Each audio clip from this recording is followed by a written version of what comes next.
guys, I got Sha-na-na-na-na-na-na-na with me.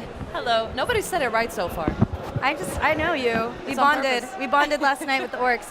But guys, we have a very special guest with us. We have head of communication here with Super Lucky's Tale, David. Welcome Hi. to the Twitch stage. Tell us what we got. What are we going to see today? Well, we've got Super Lucky's Tale. Super Lucky's Tale. First of Yes. all, that's the cutest shirt ever. It's Thank a little you. foxtail. Yes, it is a foxtail because the hero of our game is a fox. Ah, well, you guys, let's check out this trailer so you guys can see what we're talking about. All right, so it's not really a trailer. It's kind of like game footage that we're going to have here. So tell us about this character over here. Well, Lucky is the sort of an adorable, charming fox who is ever curious, a little bit brave, and he's going on the greatest adventure of his life here in this game.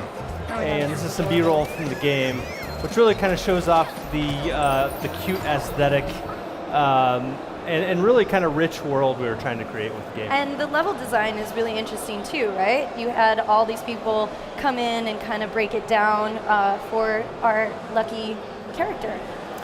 With this game, so this game is actually a sequel to a game we released last year for the Oculus Rift.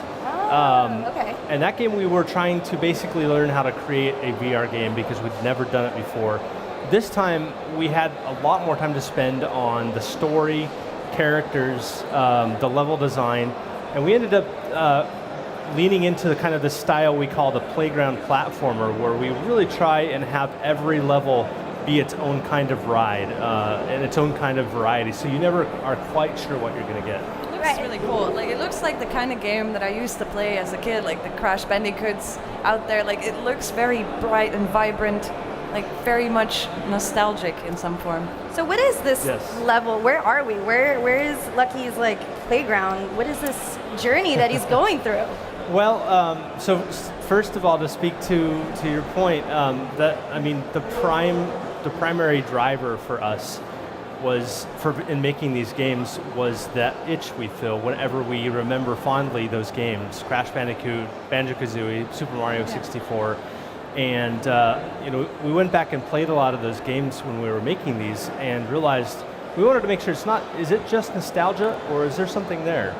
And what we found was there's a lot of really compelling stuff there that deserves a modern presentation in taking advantage of today's technology, which the Xbox One X certainly does, which we're building this game for. Right, it's exclusive to Xbox. It is exclusive to the Xbox family of devices. And so with that in mind, what we're looking at here is the result of, we spent a lot of time in the experimentation prototype phase trying to figure out what kinds of moves and mechanics feel really good and really compelling, what kind of level design really works for this style, and we settled on, okay, so the signature move, and I don't know if we have footage of it or not, but it's the burrow, where Lucky dives into the ground and kind of burrows underneath. He can collect stuff and find secret areas. He can also attack enemies that way. And it's got a really nice kind of rhythm and flow, which some of those earlier games, that was what they were great at. It's just you get into this rhythm and it feels really satisfying. Organic as well. Yeah. And then with the level design and the world, the immersion, we didn't want to limit ourselves to one uniform style.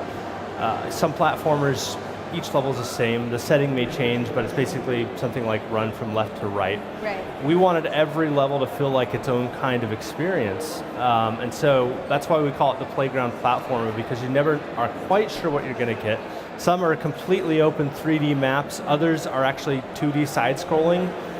In some cases, the 2D side-scrolling, we break the fourth wall, you go down a foxhole, you pop out in the background. So we tried all sorts of things, and there's just a lot of fun ideas going on. Sounds really, really cool. So how does the progression work on this game? Well, I should probably tell you a little bit about the story. Yes, please.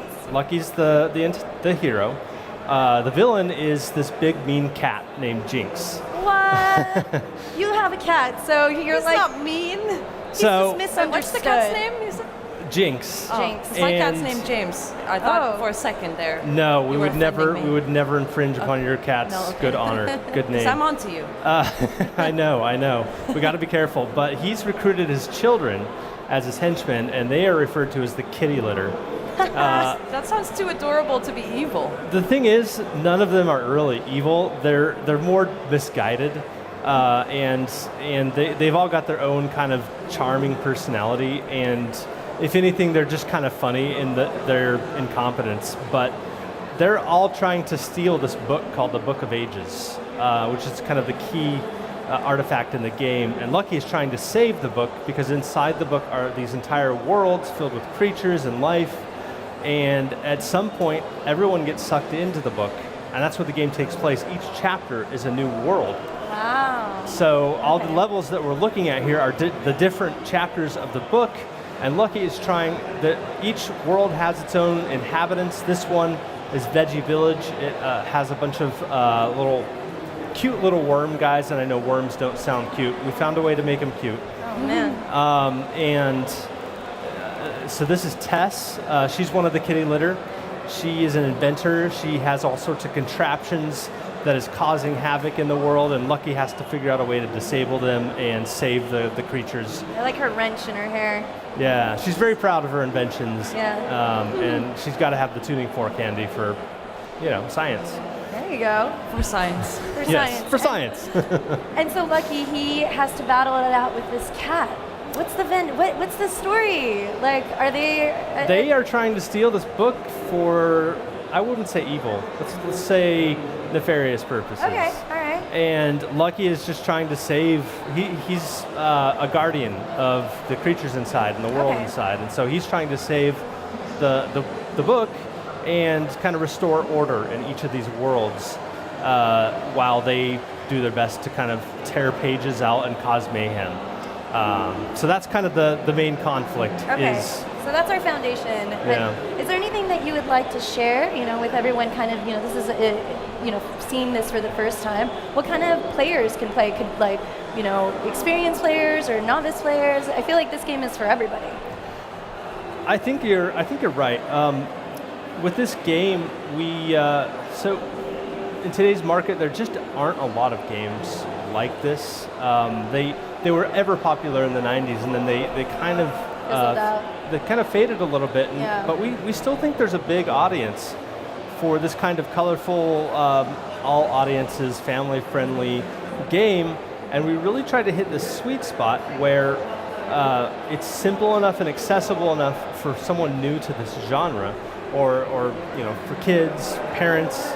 But we also wanted there to be enough challenge, enough kind of touches on the nostalgia factor, but in a way that was like completely modern, 4K resolution, Yes. no upscaling, 60 frames a second, and really precise controls that just will feel really satisfying to veterans of the genre. So I think there's really going to be something there for everyone, whether you are a longtime gamer or new and just getting an Xbox One for the first time.